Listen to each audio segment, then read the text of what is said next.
எங்கள் ஊரின் பல குடும்ப தலைவிகளுடைய பொருளாதார நுண்ணறிவு வியக்கத்தக்கதாக இருக்கும்.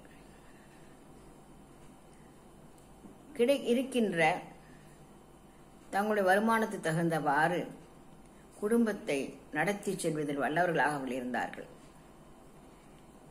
எங்கள் பாட்டியினுடைய மாமா குடும்பம் எங்கள் வீட்டுக்கு எதிர்ச்சாரியிலே இருந்தார்கள். மாமியும் மாமியோட மகளும் மட்டுமே அங்கிருந்தார்கள்.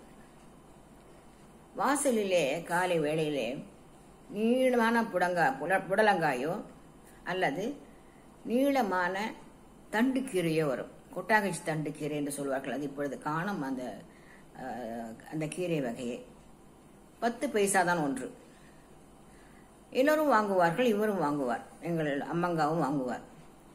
வாங்கிவிட்டு எங்கள் அம்மாவிடம் வந்து ருக்மணி அவளுக்கு ஒரு 10 பைசா கொடுத்துறேன், நான் அப்புறம் தரேன். 3 ரூபாயா இருக்கு அப்படின்ட்டு சொல்லுவார். அம்மாவும் கொடுப்பார். பிறகு கொஞ்சம் சில நாட்கள் கழித்து அந்த 10 பைசா கொண்டு வந்து கொடுப்பார். எனக்கு ஆச்சரியமா, கையில் 1 ரூபாய் இருக்கிறது, அதை கொடுத்து வாங்க வேண்டியது தானே, ஏன் 10 பைசா எங்க அம்மாவோட வாங்கி கொடுக்கிறார், அந்த 1 ரூபாயை கொடுத்து சில்லறையை வாங்காமல் என்று எனக்கு மனசு குடிந்து கொண்டே இருக்கும். என்ன இப்படி ஒரு மாணவர்களுக்கு எல்லாமே நினைத்துக் கொள்வேன். ரொம்ப நாள் கழிச்சு ஒரு நாள் எனக்கு நிஜமாவே எரிச்சல் தான். அம்மாட்ட கேட்டேன், ஏம்மா எப்போ பார்த்தாலும் 10 பைசா கொடுன்னு கேட்குற, கையில் 1 ரூபாயா இருக்கு அப்படிங்கிறா அப்படின்னு. ஆமாம், 1 ரூபாய் இருக்கு. அந்த 1 ரூபாய் உடைக்கிறதுங்கிறது சில்லறை மாத்துறது. 1 ரூபாய் உடைச்சா 10 பைசா போக பாக்கி செலவழிஞ்சு போயிடும். அது ஆழும்பாழுமா போயிடும். ஆழும்பாழுமானா எனக்கு புரியல. இல்லம்மா, அந்த சில செலவுகள் என்னன்னே தெரியாம அந்த 90 பைசாவும் போன தினம் நழுவி போயிடும். இந்த உருப்படியா இருக்காது. அதனாலதான் அப்படி சொல்ற. ஏதான ஒரு பெரிய செலவா, ஒரு 8 நாக்கு மேல ஒரு செலவு வரும்போது அதை அப்ப சில்லறை மாத்திட்டு அந்த பணத்தை கொண்டு வந்து அந்த 10 பைசா என்கிட்ட கொடுத்துருவா. இப்போ அவளுக்கு அந்த பணம் முழுசா செலவழிஞ்சிருக்கு இல்லையா. அப்படி இல்லாம அந்த 10 பைசாவுக்காக அந்த 1 ரூபாய மாத்தினாக்க அது கையில தங்காது அப்படின்னு அவன் நினைக்கிறா. அது உண்மைதானே அப்படி எனக்கு புரியவே இல்லை. இது என்னமா நம்ம காசு நம்ம தானே செலவழிக்கிறோம், இதுல என்ன நம்மள அறியாம போறது இல்ல. அப்படி கிடையாது.